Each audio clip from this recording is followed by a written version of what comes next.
Comment créer une vie à son image, une vie qui nous ressemble, qui nous fasse nous épanouir et nous sentir libres quand on est soignant en libéral? Bienvenue dans Soignant Entrepreneur, le podcast qui parle de la vie de soignant libéral et d'entrepreneuriat. Salut et bienvenue dans ce premier épisode de Soignant Entrepreneur. Je suis hyper contente parce que ça fait longtemps que j'ai envie de lancer un podcast, que ce projet-là me tient à cœur. Et donc, c'est chose faite. Ce podcast, il aura pour vocation de vous parler à la fois de la vie de soignant et particulièrement de soignant libéral, mais aussi d'entrepreneuriat et de comment entreprendre quand on est soignant libéral, comment ça se passe, de vous parler de choses dont on ne parle pas forcément habituellement parce que le fait d'être soignant libéral et le fait d'être entrepreneur, c'est pas des choses qu'on associe généralement. Et c'est ce que j'ai fait et c'est ce dont j'ai envie de vous parler dans ce podcast. Avant de commencer à rentrer vraiment dans le vif du sujet, pour ce premier épisode, j'ai envie de me présenter un petit peu à vous. Donc je m'appelle Solène, je suis orthophoniste en libéral depuis 2021. Et quand je me suis installée, j'ai commencé par traverser une phase d'épuisement professionnel. J'étais épuisée tout le temps, pas que physiquement, même pas vraiment physiquement, mais surtout psychologiquement, émotionnellement, cognitivement. J'étais tout le temps fatiguée, irritable, j'avais l'impression de passer à côté de ma vie parce que j'avais l'impression de passer ma vie au cabinet, même si ce n'était pas le cas, et que quand je rentrais, je n'avais l'énergie et le temps de rien. Donc en fait, toute ma vie tournait autour du cabinet, sans que j'arrive à m'en extraire.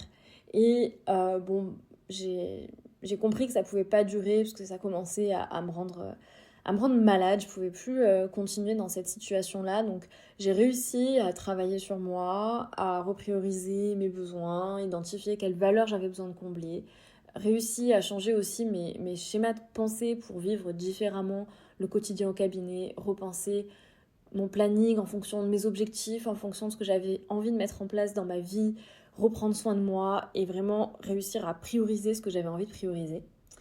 Et passer cette période, une fois que j'ai réussi à me sentir à nouveau sereine, apaisée, bien vivre en fait mon quotidien de soignante libérale, avoir un planning qui me convenait, je faisais les horaires que je voulais, j'étais à l'aise financièrement, j'avais un rythme qui me convenait très bien, je me sentais pas du tout stressée. Mais rapidement, en fait, j'ai commencé à m'ennuyer. Je me suis rendu compte que, ok, on a une diversité dans les patients, mais quand même, toutes mes journées, à mes yeux, se ressemblaient. J'avais l'impression de ne pas avoir la possibilité d'évoluer, malgré le fait que je faisais des formations. Je me suis formée notamment en thérapie manuelle et j'ai adoré ça. Mais j'ai eu la sensation que ça ne me permettait pas vraiment d'évoluer dans mon quotidien, même si la mise en pratique, c'était sympa, mais ça avait quand même ses limites.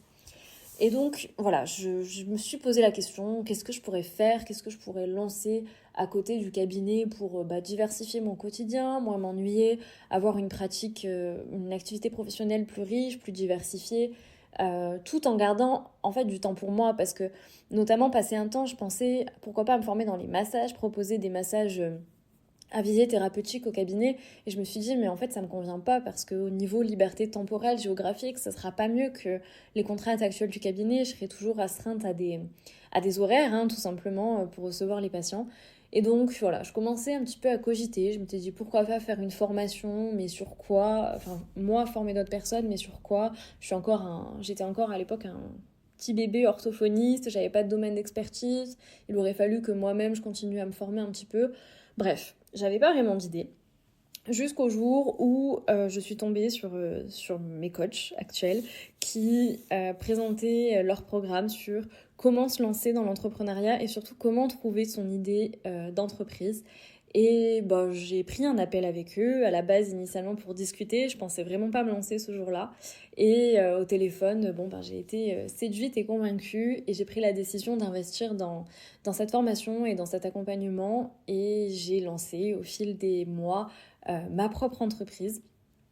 Donc mon premier accompagnement, la première offre que j'ai lancée, ça a été d'aider les soignants libéraux qui vivaient ce que j'ai vécu. Pour un meilleur équilibre entre la vie pro et la vie perso, pour les personnes qui sont débordées, stressées, épuisées, en manque de temps pour elles.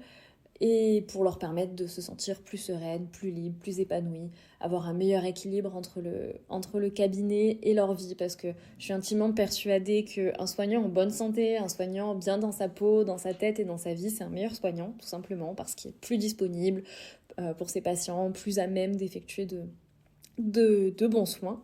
Et donc voilà, c'est la première offre que j'ai lancée, qui existe toujours, qui s'appelle Empower Your Time, le même nom que mon compte Instagram. Et donc dans cet accompagnement, j'ai accompagné plusieurs femmes, même uniquement des femmes, à changer leur vie, à passer de cette situation, pour certaines très proche du burn-out, à un équilibre beaucoup plus optimal, beaucoup plus apaisé. Et suite à ça, la suite logique pour moi, quand je leur ai dit, maintenant comment tu te sens, où est-ce que t'en es, où est-ce que t'aimerais évoluer, un petit peu en cohésion, on va dire, avec mes clientes, est apparue l'idée de, à mon tour, les former pour se lancer dans l'entrepreneuriat comme moi je l'avais fait. Et donc est né l'accompagnement Evolve pour aider les soignants libéraux à entreprendre en parallèle de leur cabinet, trouver une idée épanouissante, rentable aussi, parce que quand on a une entreprise, c'est important de la faire vivre, utile, qui contribue réellement au monde et qui respecte leur équilibre de vie et leur sérénité surtout. Donc ça a été la suite logique pour moi. À l'heure actuelle, j'ai 2 offres, Empower Your Time et Evolve, et je m'éclate avec les deux. Je m'éclate essentiellement, pour être honnête maintenant, avec le sujet de l'entrepreneuriat. C'est vers ça que j'ai dirigé l'essentiel de ma communication aujourd'hui. Et c'est aussi, pour la plupart, ce dont on va parler dans ce podcast, même si pour moi c'est étroitement imbriqué avec la vie de soignant libéral qui fait encore partie de mon quotidien aujourd'hui, puisque à l'heure actuelle je travaille 2 jours au cabinet et le reste de ma semaine est consacré à mon entreprise, donc à Empower Your Time et à Evolve et à leur développement.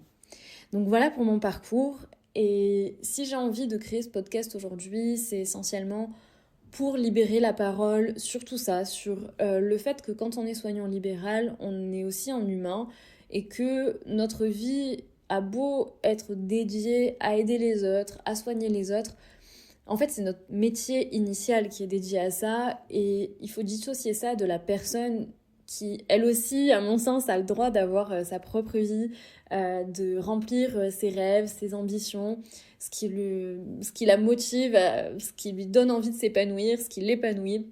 Donc ses valeurs, ses besoins, ses aspirations, atteindre la vie en fait dont elle rêve, et se prioriser en fait, et ne plus juste être pour exagérer un petit peu, une machine à soigner, et être aussi un être humain. Et c'est vraiment quelque chose qui me tient à cœur, la liberté chez les soignants, et notamment les soignants libéraux, créer une vie à son image, une vie épanouissante, et de le faire soit dans son activité avec un bon équilibre entre sa vie professionnelle et sa vie personnelle, ou par le biais de l'entrepreneuriat, en créant en parallèle, ou pourquoi pas à terme en remplacement du cabinet, une vie inspirante.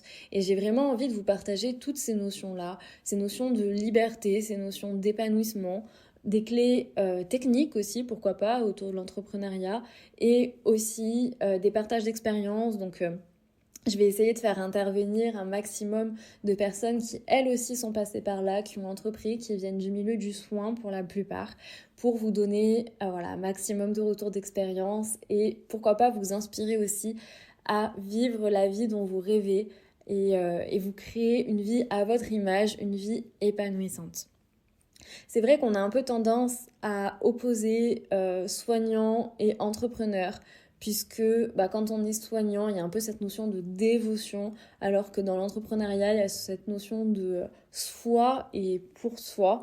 Mais pour moi, c'est pas 2 choses incompatibles, parce que pour moi, c'est même indissociable. La bonne pratique au cabinet, le fait d'être bien avec ses patients, le fait d'être un bon soignant, de pouvoir donner le maximum de soi et d'être épanoui. Et pour moi, un soignant qui se sent enfermé dans sa pratique, qui a l'impression de ne pas s'accomplir, de ne pas avoir la portée qu'il veut, c'est un soignant à terme qui va se faner, qui ne va pas réussir à s'épanouir. Donc si cette personne-là a besoin d'entreprendre, pour moi, c'est 2 choses qui sont totalement compatibles, puisque je l'ai fait.